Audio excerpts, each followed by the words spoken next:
So guys, এই হচ্ছে রিফাত। ওর এবছর বাংলাদেশ সেনাবাহিনীর সৈনিক পদে নতুন চাকরি হয়েছে। সো ও খুবই খুশি। ইভেন আজকের এই ভিডিওতে যারা বাংলাদেশ সেনাবাহিনীতে নতুন যোগদান করতে চায় তাদের জন্য এই ভিডিওটা খুবই গুরুত্বপূর্ণ। কিছু আইডিয়া এবং কিছু অনুপ্রেরণা এই ভিডিও থেকে পাওয়া যাবে। সো ছেলে এবং মেয়েদের জন্য এই ভিডিওটা খুবই ইম্পর্টেন্ট যারা যোগদান করতে চায়। রিফাত, তোমার তো বাংলাদেশ সেনাবাহিনীর সৈনিক পদে চাকরি হয়েছে, তাই না? সো চাকরি পাওয়ার ফিলিংসটা তোমার কেমন? চাকরি পেয়ে আমি খুবই আনন্দিত। আমি আশা করেছিলাম না আমার চাকরি হবে। প্রথমত মেসেজ পাওয়ার পর আমার মাঠে যাওয়ার অনুমতি হলো। আব্বু আমার কাছে দোয়া নিয়ে আমি বের হলাম সকাল 6টার দিক। এখানে মাঠে গিয়ে এই মেসেজ চেক করে আমাকে ঢুকতে দেওয়া হলো। এখানে আমি মেডিকেল ফিটনেস টেস্ট এবং ফিজিক্যাল ফিটনেস টেস্ট, রিটেন পরীক্ষা, ভাইভা পরীক্ষা এবং মাঠে অন্যান্য অ্যাক্টিভিটিসে পারদর্শী হয়ে চূড়ান্তভাবে সিলেক্ট হলাম। আচ্ছা, ও কিন্তু একটু নার্ভাস ফিল করতেছে ক্যামেরার সামনে। এটাই হয়তো ওর ফার্স্ট টাইম। অনেকে আছে যারা এইভাবে ক্যামেরার সামনে কথা একেবারেই বলতে পারে না। আমি তো প্রথমে পাতামই না, ইভেন এখন হচ্ছে সবার সাথে কথা বলতে বলতে এক্সপার্ট হয়ে গেছি। সো সেনাবাহিনীর সৈনিকের চাকরি পাওয়া কিন্তু অনেক কঠিন, তাই না? আচ্ছা, মাঠ শেষে কি তোমার গাহত ব্যথা হয়েছিল? না স্যার, ব্যথা হয় নাই? প্রথমে খারাপ লাগছে, কিন্তু পরে স্যার রোজা ছিল তো আমাদের একটু প্রেশার কম করছে। তুমি কি রোজা ছিলা? জি স্যার, রোজা ছিলা। দৌড়ে আসার পরে তোমার অনুভূতিটা কেমন ছিল? দৌড়ে আসার পর আমার ভিতর পুরো শুকায় আসছে। আচ্ছা, আমারটা বলি। আমি যখন দৌড়ে আসছিলাম তখন আমার বমি ভাব আসছিল, কিন্তু বমি করলে তো বাদ দিয়ে দিত, এরকম একটা কন্ডিশন হতো। পরে কোনোভাবে সেটা কন্ট্রোল করতে পেরেছিলাম। সো তোমার হচ্ছে সেনাবাহিনীর সৈনিকের চাকরি পাওয়া কি অনেকটাই কঠিন? সেনাবাহিনীর চাকরি পাওয়া খুবই সহজ, আবার কঠিন। যারা চূড়ান্তভাবে প্রস্তুতি নিয়ে যাবে তাদের জন্য সেনাবাহিনীর চাকরি পাওয়া সহজ, যারা প্রস্তুতি নিবে না তাদের জন্য কঠিন, তাই তো? আচ্ছা, যারা হচ্ছে আর্থিক লেনদেনের মাধ্যমে সেনাবাহিনীতে যোগদান করতে চায়, এরকম কোনো সুযোগ আছে? না স্যার, কোনো সুযোগ নাই। সেনাবাহিনীকে আর্থিক লেনদেনে ভর্তির কোনো সুযোগ নাই। আর্থিক লেনদেন দিয়ে কোনোভাবেই সেনাবাহিনীতে যোগদান করার সুযোগ নাই। সেহেতু নিজের যোগ্যতা দেখেই সেনাবাহিনীতে যোগদান করতে হবে, তাই না? এটা হচ্ছে মূল পয়েন্ট। তোমার যে চাকরি হওয়াতে তোমার ফ্যামিলি কেমন খুশি হয়েছে?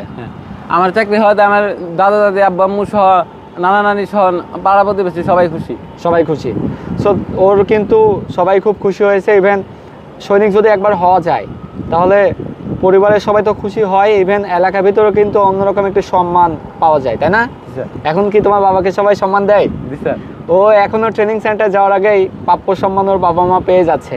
ইভেন যখন চাকরি জীবনে যাবে, গর্বিত ইউনিফর্মটি গায়ে জড়াবে, তখন কিন্তু আরো ভালো লাগবে, তাই না? সো ও কিন্তু প্রস্তুতি নিয়েছিল। তুমি কিভাবে প্রস্তুতি নিয়েছিলা? আমি প্রথমে অরিয়েন্ট ডিফেন্স কোচিং সেন্টার থেকে প্রস্তুতি নেই। প্রথম ব্যাচ, যেটাকে বলে ফার্স্ট ব্যাচ, আমার গোল্ডেন ব্যাচ। আমার ব্যাচ ছিল অরিয়েন্ট ডিফেন্স একাডেমির। এখন পাবনাতে যদিও কার্যক্রম সাময়িক সময়ের জন্য বন্ধ আছে। এখানে একটা আঞ্চলিক অস্থিতিশীলতা, ইভেন হচ্ছে সারা বাংলাদেশের একটা আউট পয়েন্ট, সেই দিক দিয়ে বিবেচনা করে এখন আমরা এটা ঢাকাতে কার্যক্রম পরিচালনা করার একটা সিদ্ধান্তে আছি। ইভেন সেটা অতি শীঘ্রই আবার চালু হয়ে যাবে। ও আমাদের সেখানে ছিল। ইভেন দ্বিতীয়ত সে প্রস্তুতি নিয়েছিল লিখিত পরীক্ষা, ভাইভা পরীক্ষা, তাই না?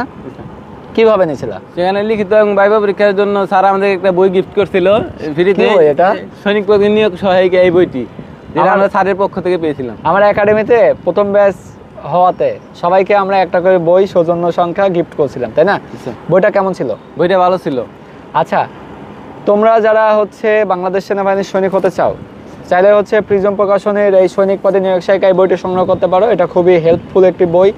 এছাড়া শুধু নট অনলি সেনাবাহিনী, প্রিজম প্রকাশনের বর্ডার গার্ড বাংলাদেশ নিয়োগ সহায়িকা, ব্যাটালিয়ন আনসার সহায়িকা, পুলিশ কনস্টেবল সহায়িকা, সাব ইন্সপেক্টর, ক্যাডেট কলেজ ভর্তি সহায়িকা, এছাড়া অন্য অনেক বই আছে যেগুলো হচ্ছে প্রিজম প্রকাশনের ফেসবুক পেজে গিয়ে কালেকশন করা যাবে, সেখানে দেখে।